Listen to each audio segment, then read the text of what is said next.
The night it happened, I was sitting in my living room with the blinds cracked just enough to let me monitor the streetlights. The neighborhood was quiet, but not quiet in the kind of peaceful way most people imagine. It was tense, brittle, the kind of silence that feels like a rubber band stretched to its limit, waiting for the snap. I had installed a row of small but sharp security cameras along my porch, garage, and backyard. They weren't just there for show. After months of petty harassment from the HOA president, Karen, who strutted around like a bloated monarch ruling over peasants, I knew surveillance was my best ally. She had fined neighbors for leaving trash bins out a single minute past pickup. She had threatened a widower for painting his shutters the wrong shade of gray. And me? I was her obsession. My sin had been refusing to bow to her constant demands, from lawn height inspections to her strange fixation with the color of my mailbox. That night, the cameras were pointed exactly where they needed to be. At 12:17 a.m., a shadowy figure waddled into frame. Even in the grainy darkness, the shape was unmistakable. Her wide hips, her thick neck craning forward like a buzzard, her cheap floral bathrobe tied tight around her frame-mate was Karen. She wasn't even subtle about it. She stomped into my driveway with a determined gait, carrying a pair of bolt cutters in her stubby hands. I sat frozen, watching the monitor as she clipped the first camera wire, then tugged the device free from its mount, stuffing it into a tote bag. At first I thought, surely she won't take all of them. But Karen was relentless. She moved from my porch to the side wall, climbing awkwardly onto a chair she dragged across the gravel. The sight would have been comical if it wasn't infuriating. Each camera she yanked down felt like a violation, a stripping away of my safety, a personal war she had declared. I could almost hear her smug breath as she worked, convinced she was untouchable, that the HOA shielded her from consequence. But what Karen didn't know was that I had an additional hidden system, a backup camera mounted discreetly inside a decorative birdhouse on my porch beam. It recorded everything, her face gleaming with sweat, her grunts of effort, her muttered insults about me as she stuffed my property into her bag. By the time she reached the backyard, I was trembling with both fury and anticipation. She had no idea she was caught. And in that moment, instead of storming out to confront her, I realized I had the perfect chance to destroy her game in the way that would wound her most. Karen didn't just thrive on power. She thrived on reputation. She ran the HOA's Facebook page like a dictator, posting smug announcements, embarrassing neighbors, and signing off with President Karen. What better place to expose her than her own throne? The next morning, while Karen likely slept soundly in her oversized bed, dreaming of new rules to enforce, I edited the video from my hidden camera. I cut it clean, close up on her face, zooming in on the moment she stuffed my cameras into her bag. I added timestamps. I included audio of her muttering, "That'll teach him to ignore me." Then, with a smile that could have cracked glass, I logged into the HOA's Facebook group. Karen had made the mistake of giving me admin access months earlier when she needed technical help to upload a poorly written neighborhood newsletter. She must have forgotten to revoke it. I uploaded the video with a single caption, "Caught on camera. HOA president removes security devices from a private residence at midnight." The post exploded within minutes. Notifications poured in like a floodgate bursting. Neighbors who had cowered under Karen's reign suddenly found their voices. Comments ranged from outrage to disbelief to pure delight. "So that's why my lights went missing. She fined me for a lawn gnome while she's out here committing theft. Karen, you've crossed the line." People shared the post beyond the neighborhood page. Soon, friends of neighbors, extended families, and even local community groups were resharing it with captions like, "HOA president gone rogue." When Karen finally logged in, the page was already a battlefield. She tried to delete the post, but by then dozens of neighbors had saved copies, reposted them, and tagged her name. Every attempt she made to silence the truth only made her look more guilty. In a panicked rage, she left a comment, "This video is fake, edited to smear me." But the timestamps, the clear footage of her floral robe, the unmistakable close-up of her face, they shredded her defense before it even began. That was when the real twist unfolded. Just as the HOA page was lighting up with fury, a new account commented under the video. "Funny thing, I work at the county property office. We've had complaints about this lady before. If anyone else has evidence, send it to me." Suddenly, neighbors began unloading years of grievances, photos of her trespassing, audio clips of her threatening people, even scanned letters of fines she had imposed with no legal basis. What started as my personal revenge became a community reckoning. The following week, the HOA called an emergency meeting. Karen stormed in with her usual pomp, trying to command authority, but her voice shook under the weight of every glare aimed her way. I sat quietly in the back, the video still looping in people's minds. When a board member read out loud a motion to remove Karen as president effective immediately, the room erupted in applause.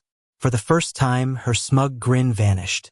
Her eyes darted desperately around the room, searching for allies. None remained. But the real satisfaction wasn't just her removal. It was the collective strength of a neighborhood finally breaking free from her tyranny. I hadn't just defended myself, I had cracked the dam of fear that Karen had built brick by brick.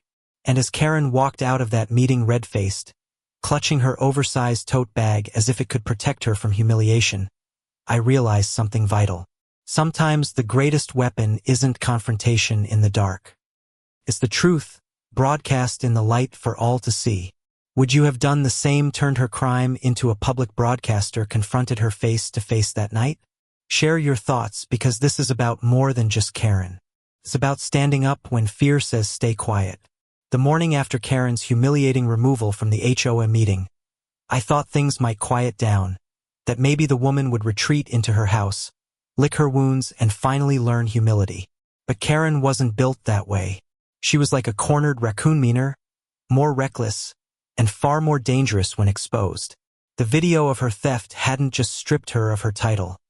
It had stripped her of the illusion of power she had spent years cultivating. And without that false crown, she was desperate to claw back control in any way she could.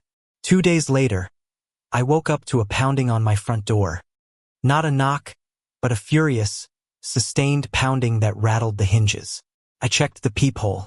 There she was, Karen, hair unbrushed, face red and blotchy, still wearing that same floral robe as if it had become her armor. She screamed through the wood, "Open this door right now. You're going to regret what you've done." I didn't flinch. I simply tapped my phone screen and let the external security system record her meltdown in high definition. She banged, cursed, and even spit on the glass of the storm door before storming off. 10 minutes later, I posted the footage to the same HOA page with the caption, "Karen's morning visit. She's not handling accountability well." By now, the neighborhood was addicted to the saga. Every clip I posted became an event. Neighbors brewed coffee just to watch Karen's downfall unfold like it was reality television. For once, she wasn't the one controlling the narrative. I was. And the best part? Every time she lashed out, she provided me with more content to expose her cruelty. But then came the twist I hadn't anticipated. One evening, as I was reviewing the latest footage, my phone buzzed with a private message. The sender's name was Marjorie Quiet, elderly woman who lived 3 houses down. She'd barely spoken during HOA meetings, often overshadowed by Karen's booming voice. Her message read, "I have something you should see. It might explain why she's been so desperate." Curious, I walked over to her home the next day. Marjorie greeted me at the door with shaky hands, ushering me inside like we were conspiring in a spy thriller. She handed me a manila envelope, thick with papers and photos. Inside were HOA financial records, but not the kind you'd see at a normal board meeting. These were printouts of bank statements, receipts for maintenance that had never occurred, invoices billed to the community but paid to companies no one had ever hired. And all of them traced back to Karen's personal account. "She's been siphoning HOA dues for years," Marjorie whispered. I didn't have the courage to speak up, but after what you posted, I think it's time. My chest tightened. Suddenly Karen's obsession with silencing me made perfect sense. The cameras weren't just a nuisance to her, they were a threat to the whole web of fraud she had built. She hadn't stolen them to punish me. She had stolen them because she feared exposure of something far bigger. I scanned the records, my anger transforming into cold determination. This wasn't just a neighborhood feud anymore. This was criminal. I knew exactly what had to be done. That evening, I scheduled a live stream on the HOA's Facebook page. No pre-recorded video this time. I wanted raw, unfiltered truth. When the feed went live, dozens of neighbors tuned in immediately, eager for the next chapter in Karen's implosion. I held up the envelope and began pulling out documents one by one, explaining each line item, each fraudulent transaction, each stolen dollar. Gasps filled the comment section. Angry emojis flooded the screen. One neighbor wrote, "She fined me $200 for my fence while stealing thousands from us all." Another typed, "This is embezzlement. We need the police." Right on cue, a loud knock echoed at my door. My camera was still rolling as I opened it to find two uniformed officers standing on my porch. Behind them, red-faced and panting, was Karen herself. She had called the police on me, claiming I was harassing her with false accusations. But the officers had already seen the live stream. Neighbors had been calling the station nonstop, forwarding them the video and the documents I had displayed. One officer looked at me, then at Karen, and said flatly, "Ma'am, you might want to stop talking. Anything you say could be used against you." Her face drained of color. For once, she was the one silenced. They didn't arrest her right then, but the investigation was officially underway. Within a week, subpoenas were issued. The county discovered tens of thousands of dollars missing from HOA accounts. The fraudulent invoices were undeniable. And when they searched Karen's home, they even found my stolen cameras stuffed in her garage under a pile of boxes. The news spread like wildfire, far beyond our little suburb. Local TV stations picked it up. The headline read, "HOA president accused of embezzlement after viral Facebook video." Overnight, Karen became a local symbol of corruption and greed. Strangers recognized her at the grocery store and whispered. She stopped showing her face in public altogether. But the most unforgettable moment came during the trial. The courtroom was packed, neighbors filling the benches. Many of us who had once trembled under her rule now united in defiance. I sat near the front as the prosecutor laid out the case. Theft, embezzlement, harassment. They played the video of her stealing my cameras. Her midnight mutterings broadcast over the court speakers. Karen sat slumped at the defendant's table. Her arrogance finally deflated into something pitiful. When the verdict was read guilty on multiple counts, the room erupted in applause. Karen was sentenced not just to repay the stolen money, but to community service within the very neighborhood she had tormented.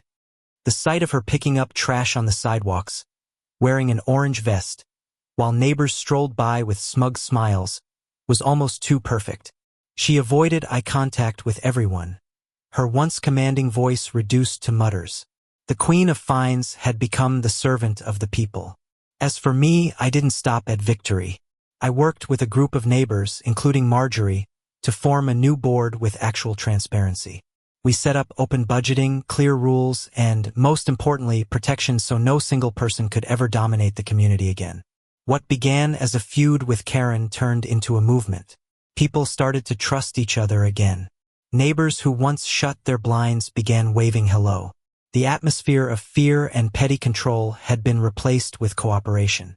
Sometimes at night, I sit on my porch, sipping coffee, glancing up at the new cameras I've installed, better, sharper, with cloud storage this time. I think back to the first time I saw Karen's shadow cross my driveway, the smug certainty she carried with her bolt cutters. I remember the adrenaline, the fury, the decision to fight back not with fists but with truth and exposure. Karen lost everything because of her own arrogance. She thought she could bully, silence, and steal without consequence. But in the end, it wasn't just me who brought her down, it was the collective voice of an entire neighborhood refusing to be her victims anymore. And that's the lesson that still echoes every time someone new moves in and asks about the camera story. We tell it proudly, because it reminds us that standing up to corruption, even in the smallest corners of suburban life, can ripple into something much greater. Would you have taken the same path, turning her theft into a public reckoning, or would you have handled it quietly, face to face? Right or wrong, the story is out there now, and I'd love to hear what you think.